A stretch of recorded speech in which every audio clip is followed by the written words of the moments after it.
Why does it reek of a failing social platform? For many, with the Trump discussion, it's one of the most active it's been for a while. Well, this is a phrase that Anthony Bourdain, as you said, used to describe restaurants that were going under. And the way he described it is it wasn't that they'd go under overnight or even for a few months or a while, but there's something in the air when there's a place that isn't quite right. And I said that applies to X, formerly known as Twitter, of course.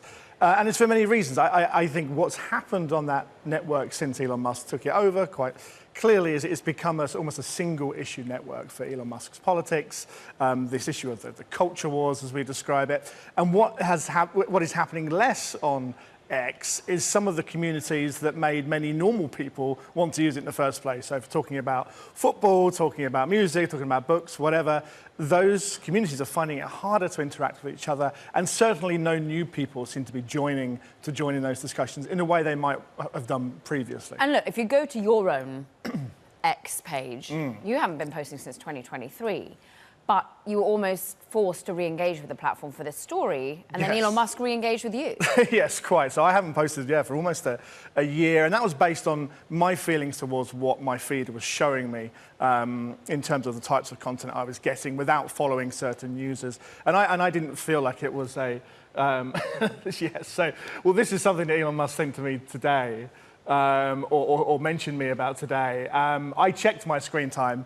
It's actually an average of 19 minutes a day this week. And that was only because I downloaded the app to listen to his conversation, his interview with Donald Trump earlier in the week. So without that, which went on for almost a couple of hours, I think, my time on X would be very, very minute. I check in on it to see what's happening. I'm a journalist, of course. I need to do that. But in terms of engaging with the network, I think its usefulness has gone now, but I think it will continue in some form for a while. But in terms of this useful utility for people, I think that era is behind us. Dave, as you know, I use X a lot. I spend a lot of time on the platform. I share a lot of my reporting. I don't see a lot of data supportive that video does very well when I show video to the content. And it's interesting, one of the communities that does well there is Tesla, of course. But your issue in the opinion piece is about advertising, advertiser flight and money. Does Musk even care about the advertisers? Is it even a priority for him to have revenue growth as a basic question?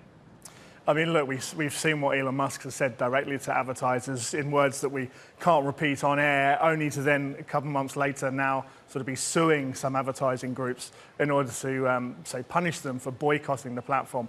I mean, look, I think Elon Musk is quite sincere when he says he doesn't care if advertisers don't want to advertise on his platform, given he thinks it's now this sort of this arena for free speech. But the problem is he'll need to care, right? I mean, this is a website that needs money to survive. As rich as Elon Musk is, it still needs to be a functioning business. And I think that's going to be Twitter's problem as we go past the election, because right now I think a lot of the attention on it is to do with the presidential election. Once the votes are counted, people may move on.